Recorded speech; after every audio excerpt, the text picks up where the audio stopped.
Toya Graham spotted her 16-year-old son in a crowd of teens vandalizing and looting. Cameras captured the moment that she confronted her son. She yelled at him and struck him multiple times, and video of the moment spread quickly on TV and social media.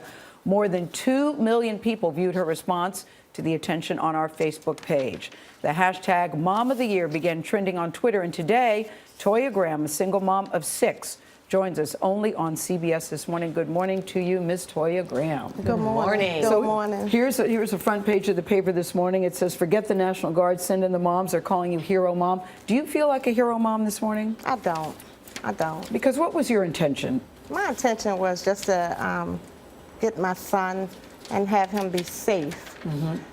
And at that point, I knew that was, that whole thing was not safe. It wasn't safe at all. Let's go back to that morning, because you had told him, do not go down to the protests. Yes. He told me the night before that, you know, everybody was supposed to meet up at Mondawmin Mall.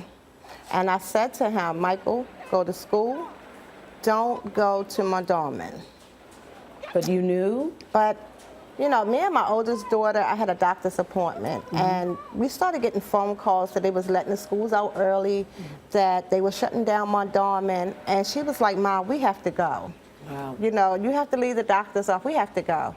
And so to get there and see the mass of polices and the helicopters, and, you know, I actually ran over to the police and I said, you know, where are the children that have to take this bus route here? But tell us when you first saw your son, Toya. Take us there.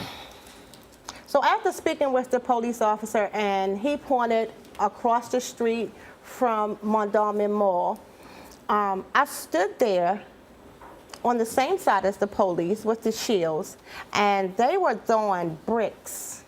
And I was like in an awe, like it was like, oh my God.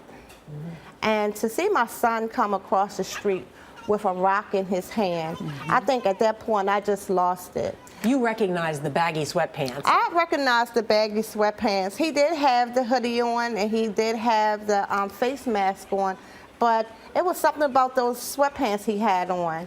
But you also made eye contact. And we made eye contact. And you're, What's remarkable is this, and for me, is he clearly had respect and fear of you. Yes. Because as you were pushing him and doing that sort of right hook you had,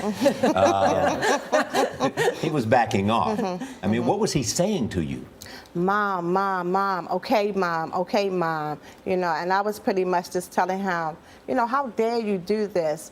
I actually went to view Freddie Gray's funeral, body, and if he wanted to do that, I would allow him to, you know, even if he wanted to stay home from school to go to the funeral, I would allow him to do that. But for him to do what he was doing, it was just unacceptable.